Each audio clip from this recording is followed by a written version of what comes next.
Hello दोस्तों, आज हम आपको कक्षा 11 का चैप्टर नंबर फर्स्ट कक्षा 11 का chapter number first subject physics का पहला पार्ट जो है भौतिक जगत, उसके बारे में थोड़ी चर्चा करेंगे। उसको हम पढ़ाएंगे, ठीक है। ध्यान दें जरा बोर्ड पे, तो आपको अच्छी तरीके से समझ में भी आएगा, ठीक है। तो देखेंगे, पार्ट का नाम है हमारा भौतिक जगत। पार्ट का नाम हमारा भौतिक जगत, इसको कहते हैं फिजिकल वर्ल्ड। फिजिकल वर्ल्ड, जैसा कि शब्द से ही पता चल रहा है हमें, फिजिकल वर्ल्ड, फिजिकल मतलब भौतिक, यानी कि सांसारिक चीजें। तो प्रकृति में जितनी भी घटनाएं होती हैं, प्रकृति की जितनी भी घटनाएं होती हैं, या कुछ भी प्रकृति के अंदर कोई घटना होती है, वो घटना हमारी किसके अंतर्गत होती है? भौतिक जगत की। तो भौतिक विज्ञान की एक शाखा है, भौतिक जगत एक भौतिक विज्ञान की शाखा है, जिसमें हम प्रकृति में होने वाली घटनाओं का अध्ययन करेंगे, ठीक है। समझ में आ रहा होगा अच्छी तरीके से। भौतिक जगत क्या होता है? प्रकृति में होने वाली सभी प्रकार की प्राकृतिक घटनाओं का अध्ययन हम भौतिक जगत के अंतर्गत करेंगे, ठीक है। तो देखेंगे, इसमें सबसे पहले बात करेंगे हम बल की। सबसे पहला जो टॉपिक है इसका, वो है हमारा बल। इंग्लिश में इसको फोर्स कहते हैं, और फोर्स का मतलब दबाव भी होता है। फोर्स का मतलब दबाव भी होता है। तो बल, सबसे पहले बात करेंगे हम बल की। बल क्या होता है? तो बल वह बाह्य कारक होता है जो किसी विराम में स्थित वस्तु को गति में और गतिमान वस्तु को विराम में लाता है या लाने का प्रयास करता है। तो डेफिनेशन आपको समझ में आ रही होगी। बल वह बाह्य कारक है, यानी बाहर से लगाया हुआ। बल वह बाह्य कारक है जो किसी विराम में स्थित वस्तु को गति की अवस्था में और गतिमान वस्तु को विराम की अवस्था में लाता है या लाने का प्रयास करता है। तो यहाँ पे हम डेफिनेशन इसकी लिख दे रहे हैं, देखेंगे जरा। बल वह बाह्य कारक है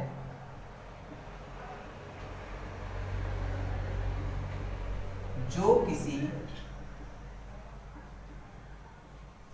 विराम में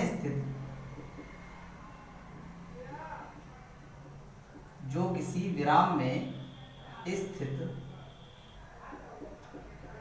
वस्तु को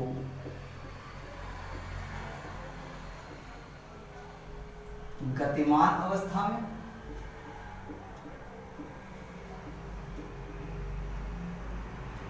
या गतिमान वस्तु को विरामावस्था में लाता है या लाने का प्रयास करता है।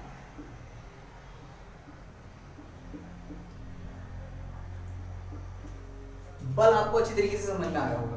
क्या है कि बल वह बाह्य कारक है जो किसी विराम में स्थित वस्तु को, यानी कि विराम में कोई वस्तु है तो उसको गतिमान अवस्था में और गतिमान वस्तु को विरामावस्था में लाता है या लाने का प्रयास करता है, ठीक है। तो ये आपको समझ में आ रहा होगा बल हमारा होता है, ठीक है। आगे, तो ये बल हो गया, ठीक है। दैनिक जीवन में हम बलों को बहुत सारे रूपों में यूज करते हैं। दैनिक जीवन में प्रयोग करने वाले बल जो होते हैं हमारे, वो बहुत तरीके के होते हैं, देखेंगे यहाँ पे। दैनिक जीवन में प्रयोग किए जाने वाले बल। तो दैनिक जीवन में हम बहुत सारे बलों का यूज करते हैं, बहुत प्रकार के हम बलों का प्रयोग करते हैं, ठीक है। दैनिक जीवन में हम बहुत सारे बलों का यूज करते हैं, बलों का प्रयोग करते हैं। तो जो पहला बल है उसको कहते हैं पेशीय बल। पहला बल जो है उसको हम कहते हैं पेशीय बल, मस्कुलर फोर्स।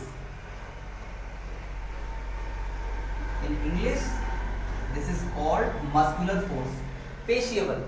तो पेशी बल हमें समझ में आ रहा होगा कि हमारी मांसपेशियों द्वारा the soft part of our body, हमारा जो सॉफ्ट पार्ट होता है हमारी बॉडी का, जो मुलायम भाग होता है हमारी बॉडी का, उसके द्वारा जितना भी बल लगाया जाता है, जितने भी क्रियाकलाप करे जाते हैं, वो सब हमारा पेशीय बल कहलाता है। दूसरा हमारा होता है गुरुत्वाकर्षण बल। गुरुत्वाकर्षण बल, इसको बोलते हैं ग्रेविटेशनल फोर्स।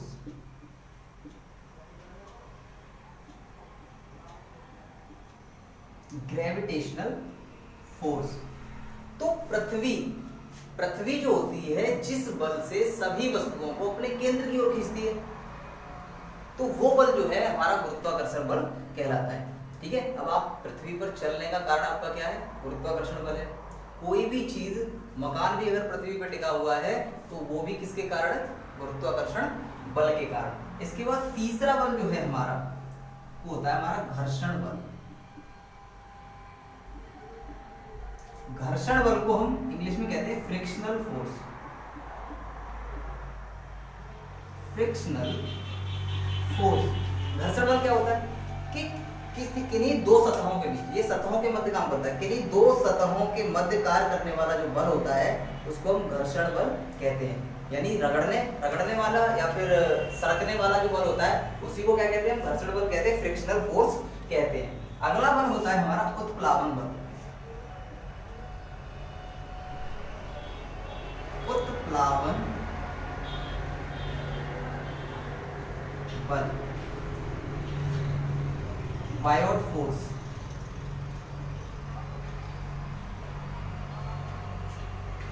बायोट फोर्स, इसको उत्प्लावन बल कहते हैं। तो आपने देखा होगा कोई गेंद अगर हम पानी में डालें, कोई गेंद को अगर हम पानी में डालें तो गेंद क्या करती है? पानी की सतह पर तैरने लगती है।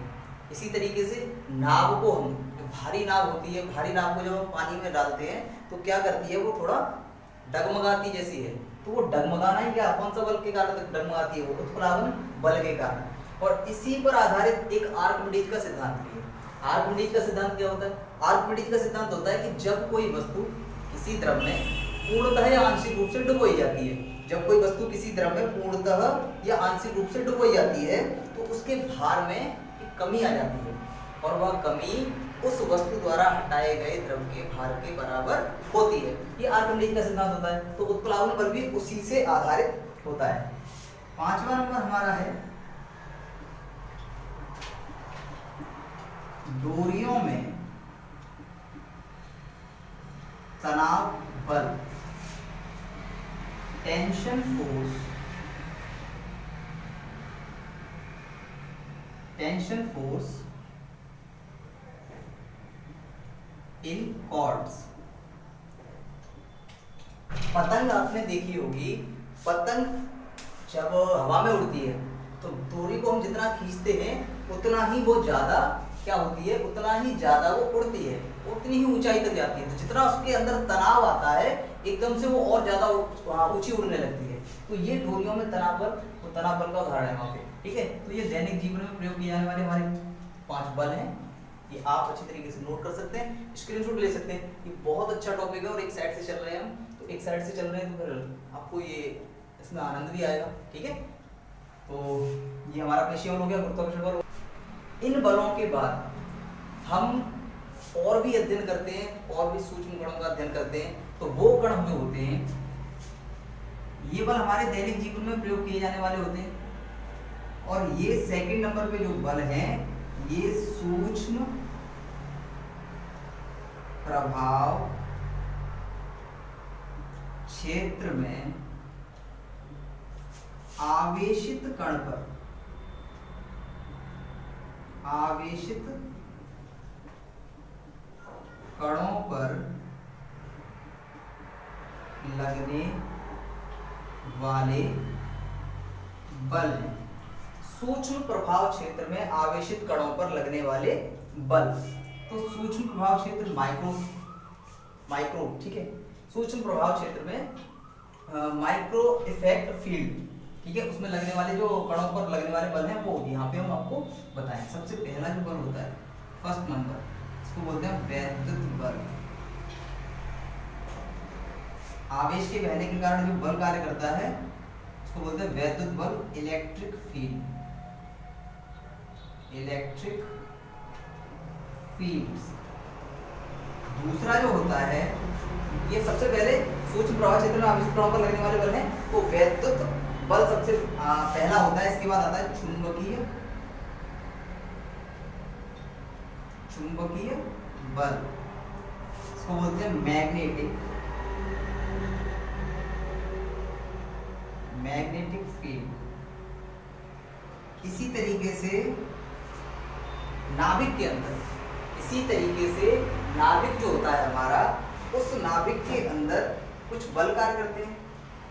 नाभिक के अंदर इलेक्ट्रॉन होते हैं, प्रोटॉन होते हैं और न्यूट्रॉन होते हैं, ठीक है। परमाणु के अंदर इलेक्ट्रॉन होते हैं, प्रोटॉन होते हैं, न्यूट्रॉन होते हैं। तो नाभिक के अंदर या नाभिकीय कणों के बीच, नाभिकीय कण कौन से होते हैं? प्रोटॉन और न्यूट्रॉन। नाभिकीय कणों, प्रोटॉन व न्यूट्रॉन के बीच, नाभिकीय कण प्रोटॉन व न्यूट्रॉन के बीच प्रबल नाभिकीय बल, ठीक है। ये भी होता है नाभिकीय कणों के, नाभिकीय कणों प्रोटॉन व न्यूट्रॉन के बीच प्रबल नाभिकीय बल। इसके बाद चौथा एक पॉइंट और होता है। तो नाभिकीय बल हम अच्छी तरीके से जानते हैं कि नाभिक के अंदर क्या क्या होते हैं, प्रोटॉन व न्यूट्रॉन होते हैं। इनके बीच में एक नाभिकीय बल कार्य करता है, वो हमारा सूक्ष्म प्रभाव क्षेत्र में आवेशित कण पर लगने वाला बल है।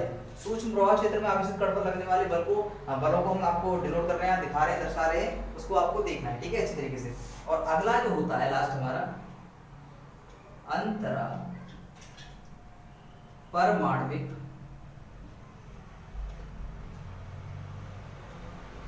या अंतरा आणविक बल। ये चार हमारे बल सूक्ष्म प्रभाव क्षेत्र में आवेशित कणों पर लगने वाले हैं। तो इनको आप राइट डाउन कर लें, लिख लें इनको, ताकि ये एक साइड से आपके नोट्स बनते चले जाएं, ठीक है ना। तो ये नोट्स बनते चले जाएंगे, अच्छा रहेगा। इसके आगे सैद्धांतिक रूप से, तो तीसरा जो पॉइंट है हमारा, सैद्धांतिक रूप से प्रकृति में मूलतः चार प्रकार के बल होते हैं। वो चार प्रकार के सिद्धांत के स्वरूप, यानी सिद्धांत के रूप में जो प्रकृति में चार प्रकार के मूल बल होते हैं, उन बलों का हम अध्ययन करेंगे इस फिजिकल वर्ल्ड में। तो सबसे पहला जो बल होता है वो होता है हमारा गुरुत्वाकर्षण बल।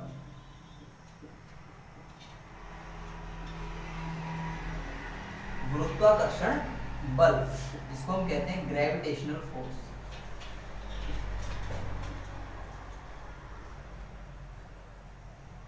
Gravitational force. अगला जो बल होता है हमारा, वो होता है वैद्युत चुंबकीय बल।